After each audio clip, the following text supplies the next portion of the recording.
Ак Суу районунда өткөн бул форумдун максаты жергиликтүү калкты ишкерликке тартуу жана туризм тармагын өнүктүрүү болуп саналат. Иш-чарада аймактын потенциалы, жаңы долбоорлор жана келечектеги мүмкүнчүлүктөр кеңири талкууланды. Белгилей кетсек, Ак Суу районунда туризмдин жаңы форматы өнүгүп жатат. Айрыкча Алатоо резорттоо лыжа комплекси мындан ары бир гана кышкы лыжа багыты менен чектелбестен, жыл бою иштей турган көп багыттуу туристтик борборго айланууда. Туризм багытын карай турган болсок, биздин тармагыбызда гостиницаны ички жана сырткы сырлардан мыкты билген адистер бар. Жана ошондой эле гостиницанын жерин кандай мыйзамдаштыруу, жер алабыз десе юристибиз бар.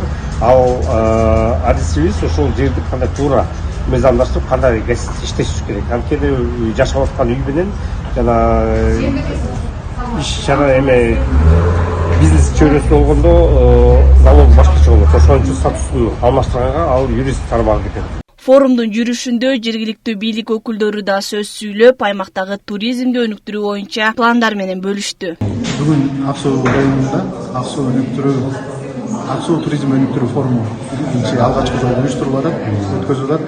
Мунун бизге жардамы пайдасы эмнеде? Бул жергиликтүү жарандарды, жергиликтүү калкты ишкерлик менен алектенүүгө түрткү берүү. Буга чейин ишкерлик менен туризм чөйрөсүндө алектенип аткан ар кайсы тармактын специалисттери маалыматтарын берип атат. Жумушту бул маалыматтарды алгандан кийин жергиликтүү калкка баштап кеткенге оңой, жеңил болот деген ишеничтебиз. Бул жерде бир эле туризм секторунда иштеп жаткан кишилер эмес, мамлекеттик органдын кишилери дагы, кызматкерлер өкүлдөрү келип отурат.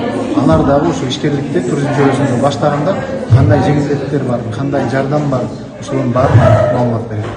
Форумдун жыйынтыгында катышуучулар бир катар сунуштарды киргизип, районду туризм борборуна айлантуу боюнча биргелешкен иш алып баруу макулдашылды. Айгерим Кулатбекова, Батыр Абиев, Мадина Бакирова, Ысык Көл жаңылыктары, Ак Суу районунан.